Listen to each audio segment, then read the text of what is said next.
Buenas tardes, soy Mauricio Morales, estudiante de la Universidad Santo Tomás del Bienio Filosófico de la materia Filosofía de la Cultura.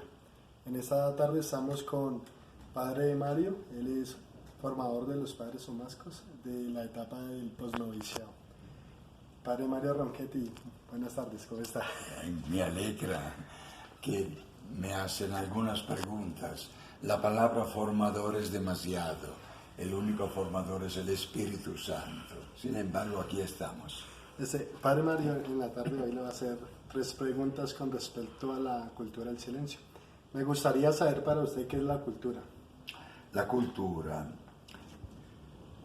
sintéticamente podríamos decir que es el conjunto de ideas, situaciones, hechos, modalidades de vida que todo pueblo tiene, toda nación, todo grupo humano, inclusive toda familia.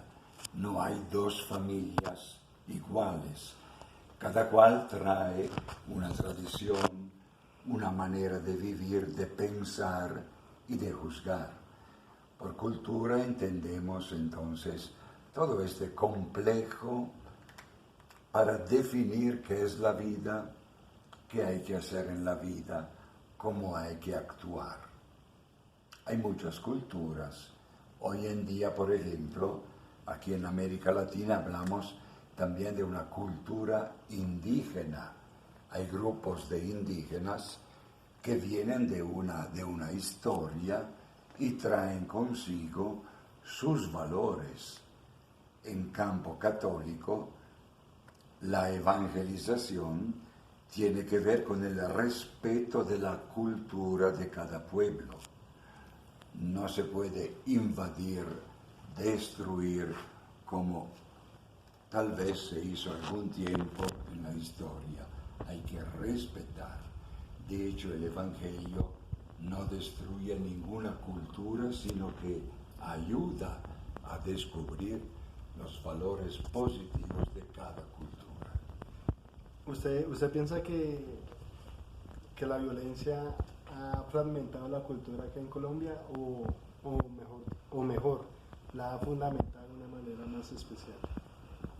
La violencia. En Colombia venimos en un camino de más de 50 años de violencia, debido a muchas causas, también causas culturales, yo diría, por no respetar los derechos, la identidad de cada pueblo en particular. Creo entonces que la cultura en Colombia ciertamente ha hecho un progreso formidable, como en otros países a nivel mundial. La cultura es conocer lo que piensa, lo que individua, lo que le gusta, o una tradición que cada pueblo o grupo humano trae consigo. Cuando no se respeta esta identidad, claro, hay una ruptura de la cultura que desborda en una violencia.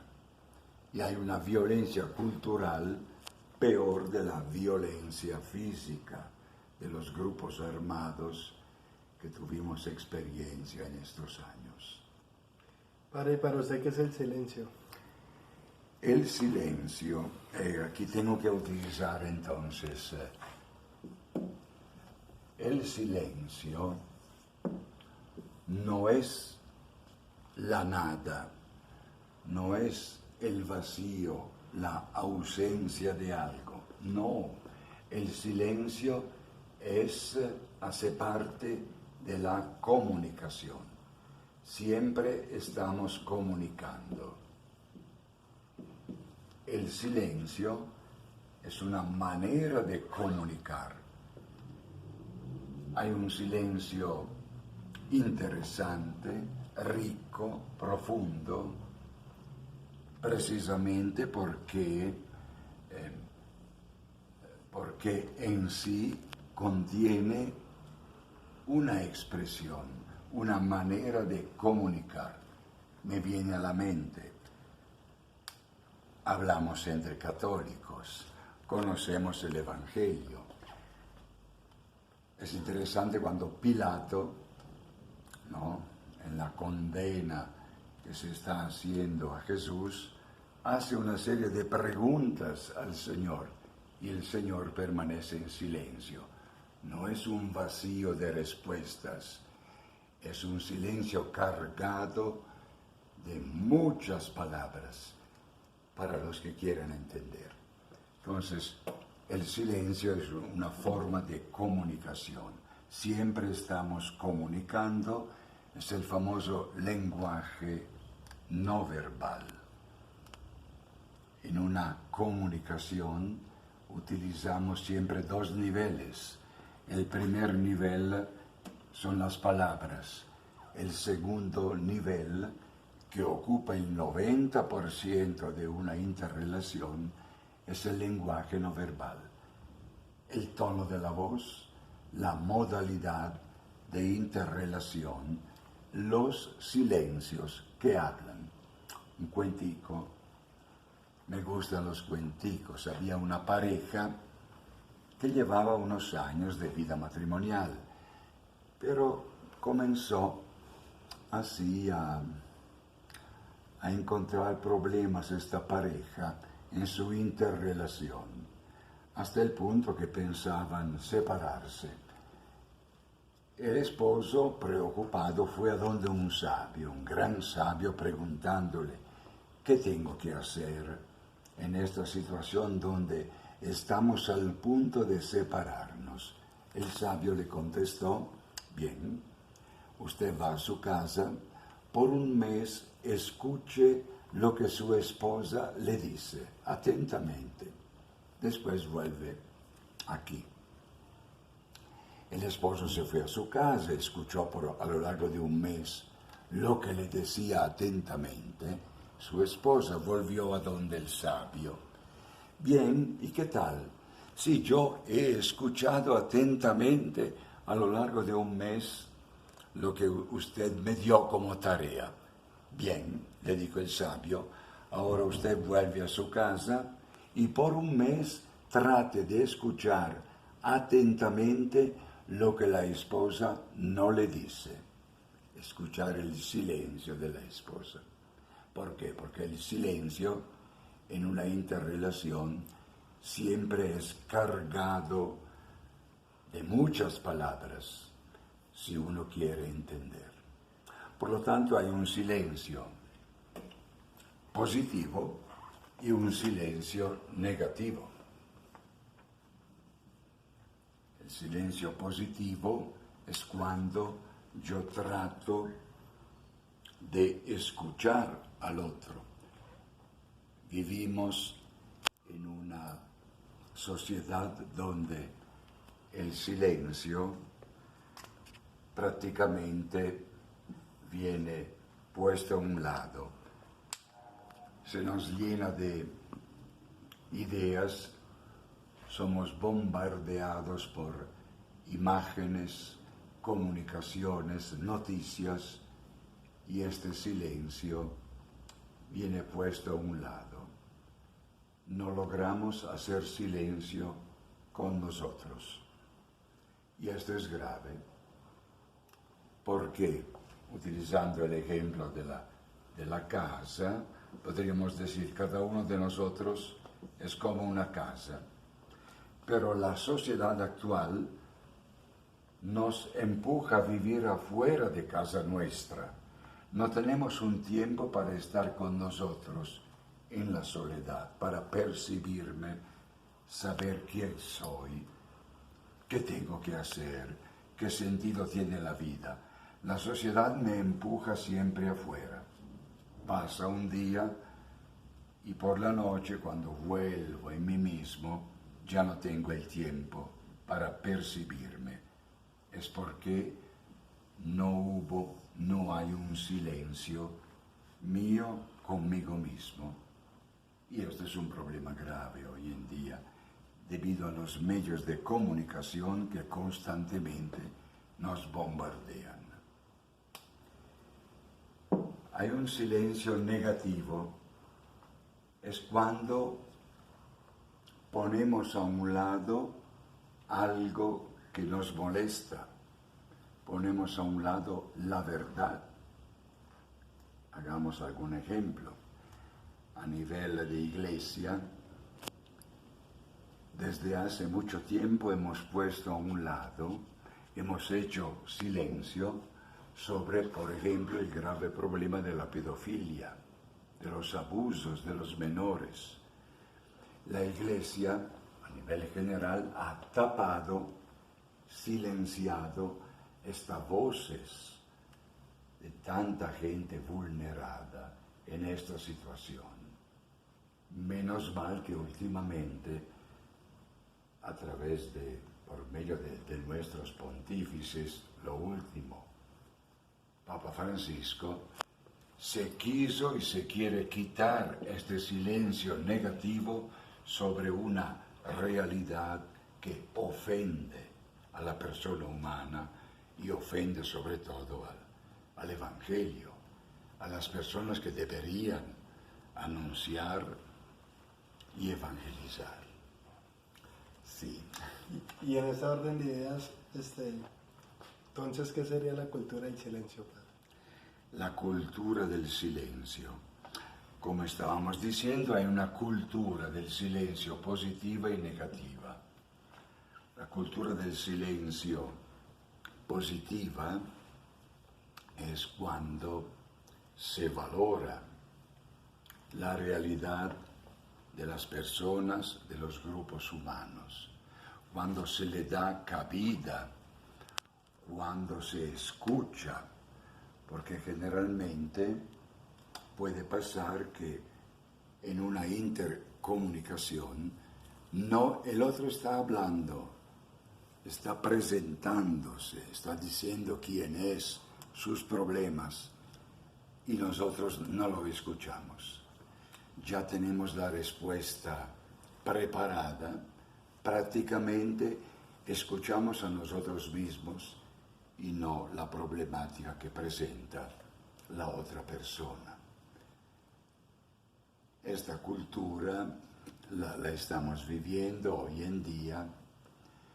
Es una cultura que grita más que todo, en vez de escuchar, saber qué me está diciendo el otro, qué me está diciendo este pueblo, qué me están diciendo hoy los grupos indígenas, qué me están diciendo hoy tanta juventud vulnerada en sus derechos, abandonada. No están diciendo nada a palabras, pero es un silencio que grita a nuestra conciencia. Y hay también entonces la posibilidad de un silencio, como decíamos, positivo cuando escucho, negativo cuando pongo a un lado, cuando no le doy importancia al otro. Los medios de comunicación hoy en día juegan un papel formidable. Desafortunadamente, toca volver, creo que es urgente, a una cultura del silencio, es decir, saber escuchar, saber captar lo que el otro o los otros me están diciendo. De otra manera, entramos en una confusión donde las palabras toman el asunto a nivel particular, a nivel social, a nivel mundial. Sí. Cuando hablamos de cultura del silencio negativa, también se puede relacionar con todas las cuestiones de corrupción, discriminación, abortos, donde el silencio de cierta manera que haya ante las injusticias que nos presenta la sociedad hoy en día. Sí, hay no digo una manipulación, pero existe a nivel ideológico, donde se trata tal vez de potenciar algunos aspectos y silenciar otros. Hay todo un juego ideológico que si no estamos atentos puede de veras transformar, desbaratar nuestra cultura y la humanidad que está buscando un camino de solidaridad. Estoy pensando, por ejemplo, a los grupos que gritan, por ejemplo, en favor de los derechos de la vida, silenciando el problema del aborto gravísimo. Ustedes, los jóvenes, no han vivido, nosotros hemos vivido los tiempos, los famosos, revolución cultural de los años 1968, donde las mujeres decían, el cuerpo es mío y hago lo que yo quiero. Es decir, había como un gritar, un derecho, pero escondiendo silenciosamente otros derechos, el derecho a la vida. Sí, el mundo actual está lleno de estas contradicciones. Sin embargo, me parece que el problema más importante hoy en día es volver a construir también en las universidades y a nivel de educación en general, la cultura del silencio. Saber escuchar a los demás y saber escucharse a sí mismo. De otra manera, venimos arrollados por un montón de palabras, de eslogan, de gritos que no construyen la humanidad verdadera. A nivel cristiano católico, nosotros percibimos muy bien el diálogo con el Señor. La oración es un diálogo, no un diálogo vacío, pero es una interrelación con el Señor. Para lograr esto necesito silencio, apartarme un momento de la realidad para entrar en mí mismo, puesto que somos habitados por el Espíritu, y allí, también sin palabras, entrar en relación con el Dios de la vida. Padre, y por último, usted me deja como la inquietud ahí sobre la cultura del silencio de manera positiva. Siento que ahora la sociedad está reclamando o tiende a esa necesidad de cultura del silencio positiva. ¿Usted cree que si hay una cultura del silencio positiva, el bien común de la sociedad se puede expresar de manera coherente y concisa? Sí. Ciertamente, sintéticamente, la cultura del silencio es permitir a cada uno de nosotros percibirnos, aceptar nuestra identidad. Puedo hacer esto cuando entro en mí mismo, utilizar la palabra entro en mí mismo, cuando no me dejo vaciar, romper por todo lo que la sociedad me presenta. Entrar en mí mismo me permite responder a las famosas 4 preguntas: ¿de dónde vengo? ¿Quién soy? ¿Qué tengo que hacer? ¿Hacia dónde voy? Son preguntas que cada persona hace, también un niño. No puedo responder a estas preguntas básicas que tienen que ver con el sentido de la vida cuando mi mundo, cuando mis pensamientos, mis sentimientos, mi mundo interior está lleno de muchos gritos, los gritos de la sociedad actual. Entonces es importante, me parece, volver a encontrarnos con nosotros mismos. Cuando me encuentro con mí mismo, puedo encontrarme con el otro, comprenderlo, conocer lo que está manifestando y construyendo con él una sociedad solidaria y fraterna. Pero cuando estoy siempre afuera de mí mismo, me dejo agitar por todo lo que pasa a nivel mundial. Y entonces estoy confundido, no puedo reconocerme, pierdo mi identidad, mi color. Gracias, padre, le agradezco por ese tiempo que me regaló. Entonces, muchas gracias. Muy bien.